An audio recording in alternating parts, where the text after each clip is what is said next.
உங்கள் favourite TV ஷோக்களை இனி miss பண்ண தேவையில்லை. ZEE5 இல் முற்றிலும் இலவசமாக காணுங்கள். இங்கேயும் எப்பொழுதும். கிட்ட வராத.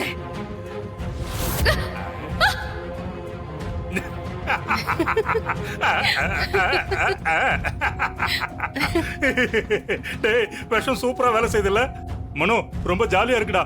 விசில் அடிக்கணும் போல இருக்கு. அடிங்க மாமா. இனிமே நமக்கு கவலையே இல்ல. இது ஒண்ணு போதும் நாம தப்பிக்கிறதுக்கு. அந்த தம்புரா ராட்சசனுக்கு கோயிலே கட்டலாம்.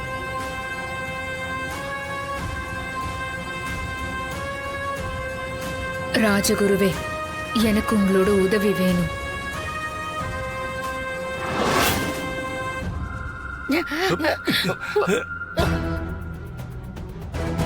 என்ன கண்ணு கூசுது? என்னம்மா இது? ஓ,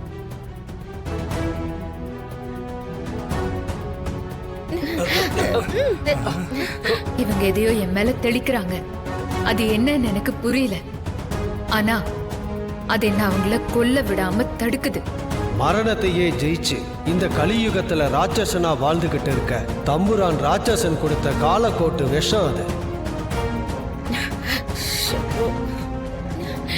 அத முறிக்கணும்னா நான் என்ன பண்ணணும்? அதுக்கு 2 வழி மட்டும்தான் இருக்கு. ஒன்னு, அந்த விஷத்தை நடுக்கடல்ல கொண்டு போய் கலக்கணும்.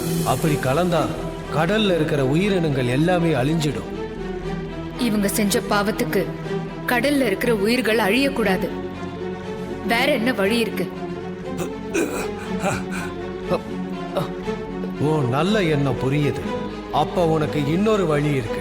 இந்த விஷத்தை அவங்களுக்கு கொடுத்த எப்பவும் இருட்டுக்குள்ளேயே இருக்கக்கூடிய அந்த தம்புரான் ராட்சசனை நீ இந்த விஷத்தை வச்சே அழிக்கணும். அவனை அழிச்சாதான் அடுத்து நீ இவங்க பக்கத்திலேயே நெருங்க முடியும். விஷத்தை விஷத்தால முறிக்கிற மாதிரி இந்த விஷத்தை கொடுத்த அவனை இதாலேயே நீ அவனை அழிக்கணும். அது மட்டும்தான் உனக்கு இருக்கிற ஒரே வழி.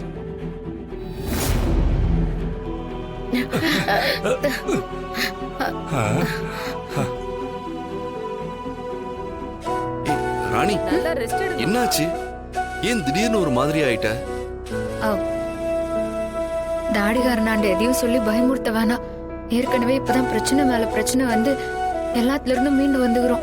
இப்போ மறுபடியும் இதை சொன்னா தாடிகாரன் டென்ஷன் ஆகும்.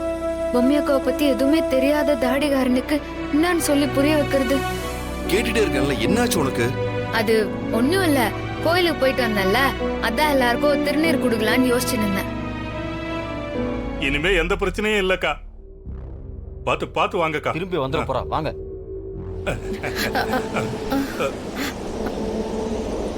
அக்கா, என்னக்கா இது?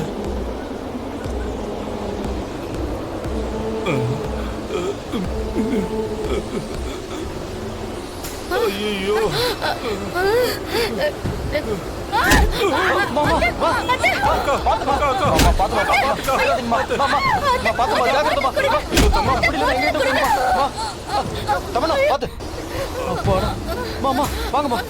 ஒன்னும் ஆகல. அக்கா, ஒண்ணும் ஆகல.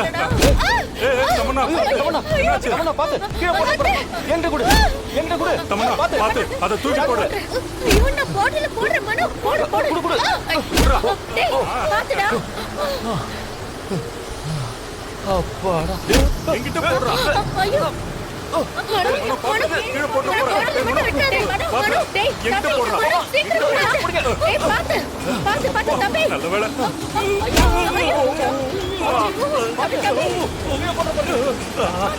முடியலையே.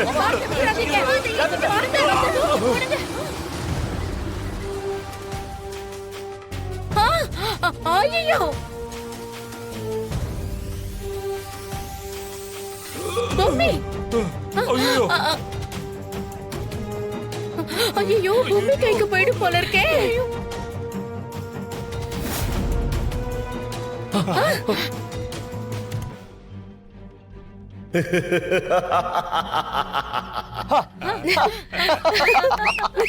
தலைவா, சூப்பர்.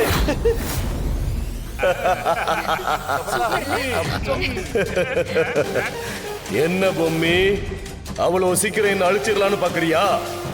அது நடக்கவே நடக்காது. எது சரி எது தப்புன்னு தெரியாம தேடி வரவங்களுக்கு உதவி செய்யறேன்னு கண்மூடித்தனமா தப்பானவங்களுக்கு துணை போறியே.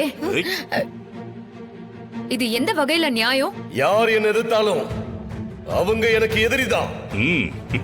இப்ப என் எதிரில வந்து நிக்கிறியே, இந்த நிமிஷமே உன்னை உரு தெரியாம அழிக்க போறேன் பார்.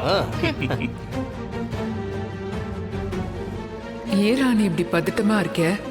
அத பொம்மி அக்கா வந்தாச்சுல்ல, இனியாச்சும் சந்தோஷமா இருக்க வேண்டியது தானே?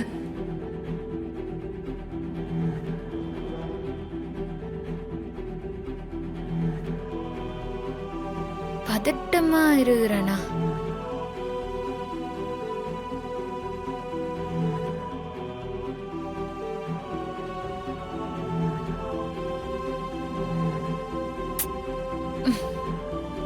ஏன் பதட்டமா இருக்கிற? பொம்மி அக்கா வந்தாச்சுல்ல, நீ சந்தோஷமா இருக்க வேண்டியதானே தானே கேக்குற?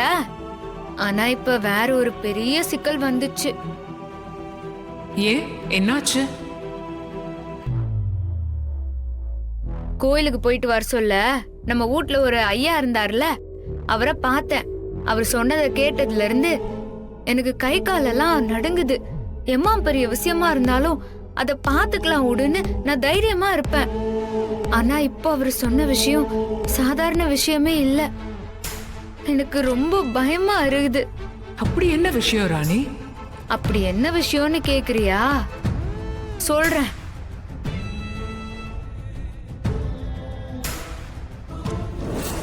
நான் சொல்றத கொஞ்சம் கவனமா கேளு. ஒரு மனுஷன் தான் மானத்தை மறைக்க எப்படி ஆடைய போத்திக்கிறானோ, அப்படித்தான் ஆன்மாக்கு மேல இருக்கிற இந்த உடம்பும். மனுஷனுக்கு நிச்சயமா ஒரு நாள் தெரியும், இந்த ஆன்மா வேற, ஆன்மாக்கு மேல போத்தி இருக்கிற இந்த உடல் வேற. என்ன என்னைக்காவது இந்த ஆடை கிழிஞ்சிட்டா நான் கிழிஞ்சிட்டேன்னு சொல்ல மாட்டான், என்னோட ஆடை கிழிஞ்சிருச்சுன்னு சொல்லுவான். அது மாதிரிதான் இந்த ஆன்மாவும். மனுஷங்கிற இந்த சட்டையை போட்டுட்டு இருக்கு. என்னைக்காவது ஒரு நாள் இந்த சட்டையை விட்டுட்டு அந்த ஆன்மா வேற ஒரு சட்டைக்கு போகும். அது நல்ல சட்டையாவும் இருக்கலாம், இல்ல கெடுதல் உள்ள சட்டையாவும் இருக்கலாம். சட்டை மாதிரி நீ செல்லாம நீ ஒரே இடத்துல இரு அப்படின்னு ஆணையிடுற அருகதையும் தகுதியும் அந்த இறைவனுக்கு தான் இருக்கு. இதுக்கு ஒரே வழி சத்தியம், தர்மம், சரணாகதி, பக்தி. அறியாமை விலகி தன்முனைப்பு அகன்று கர்மம் ஒடுங்கி இறைவனை உணர்ந்து தெய்வீக விழிப்புணர்வு கிடைக்கும் வர ஒரு ஆன்மாவுக்கு இந்த பிறவியானது தொடர்ந்து கொண்டேதான் இருக்கும். ஐயா, நீங்க பேசுறது புரியுற மாதிரியும் இருக்குது, புரியாத மாதிரியும் இருக்குது. என்ன மாதிரி படிப்பறிவு இல்லாத ஜென்மங்களுக்கு கொஞ்சம் புரியுற மாதிரி விளக்கி சொல்லுங்களேன். மனுஷனுக்கு 7 ஜென்மம் இருக்கு ராணி. அவன் செஞ்ச கர்ம வினையை பொறுத்து அடுத்தடுத்து 7 ஜென்மத்துக்கு என்னவா பிறக்க போறாங்கிறது தீர்மானமாகும். ஜீ5 ஆப்பை டவுன்லோட் செய்து அனைத்து எபிசோடுகளையும் இலவசமாக பாருங்க.